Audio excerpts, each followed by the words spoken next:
So nasa Loblaws kami ngayon kasi kahapon may nakita kami sa Facebook habang nagsuscroll kami ng pansit na nasa bilao, and then fried pork, and then shrimp, and then lumpia.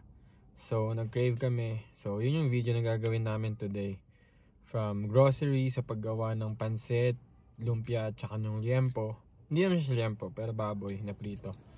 So, nasa Loblaws kami ngayon. Samahan nyo kami mag-grocery and then magluto mamaya.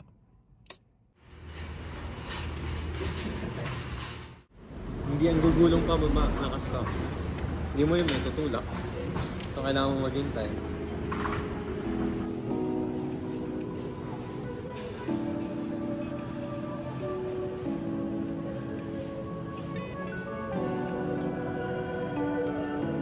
So,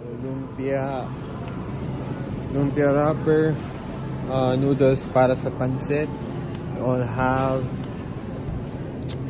wala na. Punta na tayo sa gulay at saka sa meat.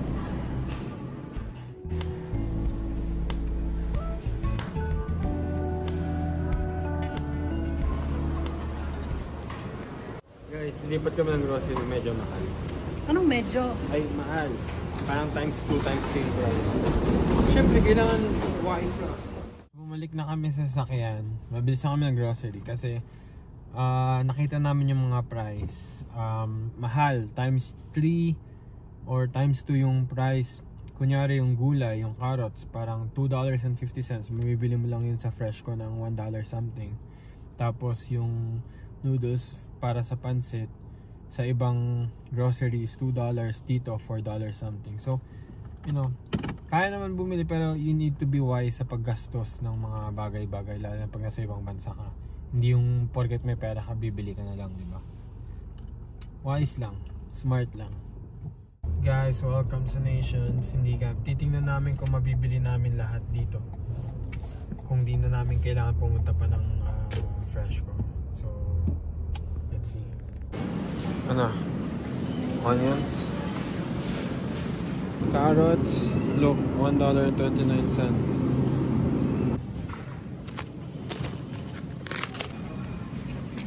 Okay na. Yeah, or this one too. So, ang binili namin gulay lang, tsaka yung ano yun babe? Shanghai wrapper, and pansit, and inumin, and gulay. Bibili kami ng karne sa Freshco na kasi ang mahal dito. Okay guys, nandito na kami sa Freshco, sa original na dapat na pag-groceryhan namin. Dito kami bibili ng meat kasi mas mura. Parang $2, $3 na yung mga meat.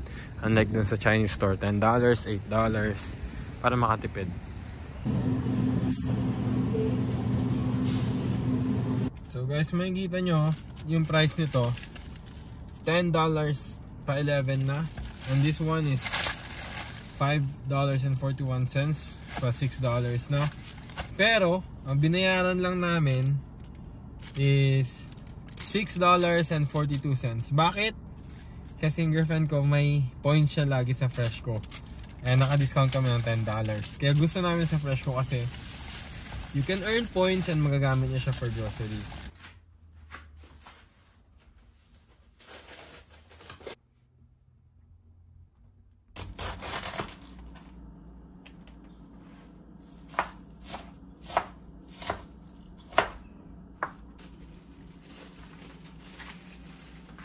Okay, nakakat na tayo ng for lumpia at saka for pansit. Hatiin na lang natin to ng para sa pansit na slice muna. Yung mahaba lang.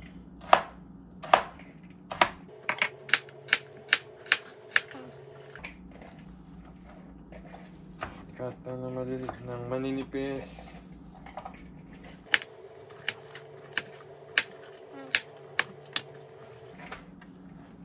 Tulad nito. Yan, pang pansit yan. Ngayon, cut naman tayo para pang Shanghai. Pag Shanghai, dapat maliliit yung cut. Kasi lalagay siya sa wrapper. After nyo i-cut ng ganun na pahaba, slice natin na maliliit na squares. Careful lang sa kamay. Baka mahiwa nyo, wala na kayong daliri. So, ganyan. Yan lang kaya natin na pang Shanghai. Kasi wala tayong food processor, so yan lang. Pero okay na yan, pang Shanghai. So, ito yung pang Shanghai. Nalagyan na to ng, ito yung pork, carrots. Lagyan namin ng onting repolyo para medyo may gulay rin syempre. Tapos nalagyan na to ng garlic powder, salt, paminta, bitchin at saka iba pa. And then, isa-slice ko na yung onions tsaka yung garlic para maihalo na rin dito. And para makapag-start na rin ng luto. So, ito siya. Ito na yan. Irarap na yan mamaya. And this one, ito yung para sa pansit naman. Repolyo, tsaka carrots, and then andun pa yung bell peppers, tsaka yung beans. So, tapos na lahat ng na-slice. Ito na yung pang pansit. Ito na yung sa Shanghai. Ayan na. Nagawa ng girlfriend ko yung Shanghai. And then, slice ko na yung pork para dito sa pansit at tsaka para sa pork na priprituhin natin. Okay, so tapos na tayo. Ito na yung para sa prinito na pork. Ayaw namin masyadong malaki, so ganyan ang kaliliit para mas madaling kainin. Okay, so mainit na to. Yung mantika. Lutuin lang natin saglit tong mga gulay.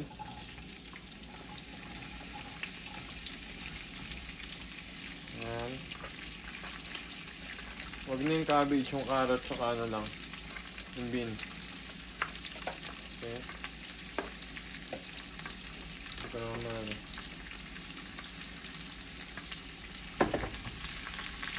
Saglit lang naluto.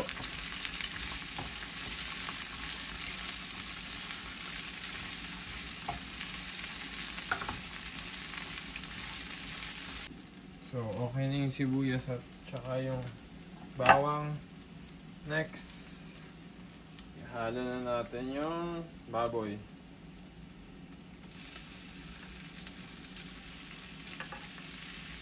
Okay.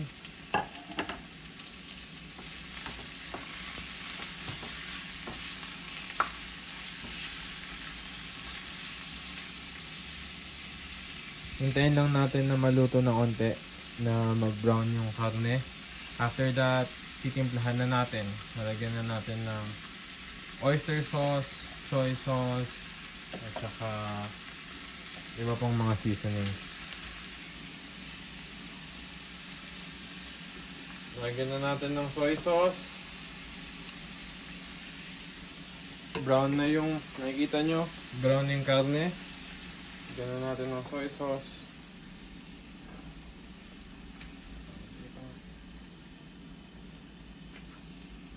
Okay. And next, oyster sauce.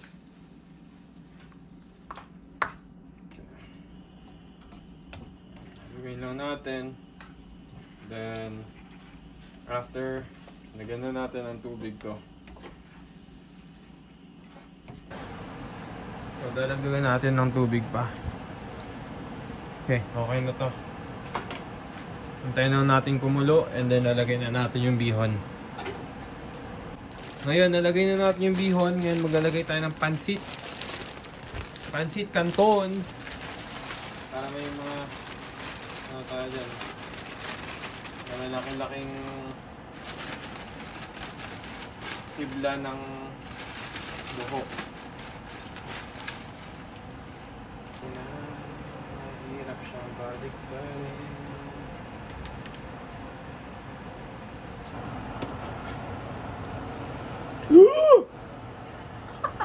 Babe, guys, sabog na sabog yung pansit namin kasi maliit yung lutuan.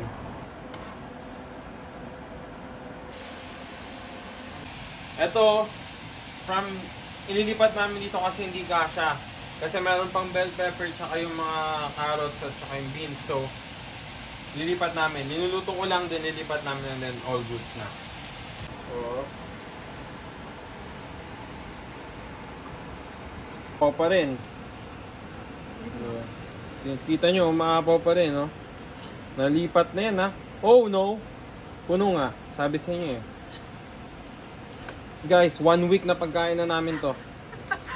Ganon kami katipid. 1 week na pagkain. Okay, so update sa pansit. Ito na.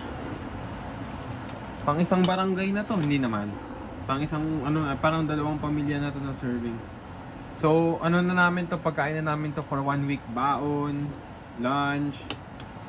Diba? Tipid tips, yun sinasabi. Na lang, microwave na lang every lunchtime. Diba? Yung microwave mo every lunchtime, may healthy ka na lunch. Daming gulay niyan. So guys, update sa lumpia natin. Yan ang update. Binibake na siya. Yan, maluluto na rin yan mamaya-maya. Yan, magsastart na rin ako dito ng baboy. Let's go!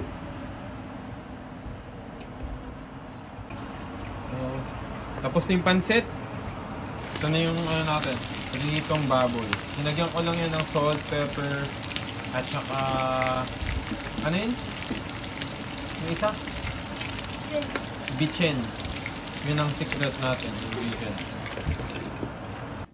So guys, ito na yung finished product natin. Galing to sa oven, pero dinifry ko na rin ng onte para siguradong sure ng luto. Sausawan natin, kalamansi, suka, soy, at saka with bawang and sibuyas. And yung parang royal namin dito sa Canada, yung crush orange. So, kainan na. Let's go!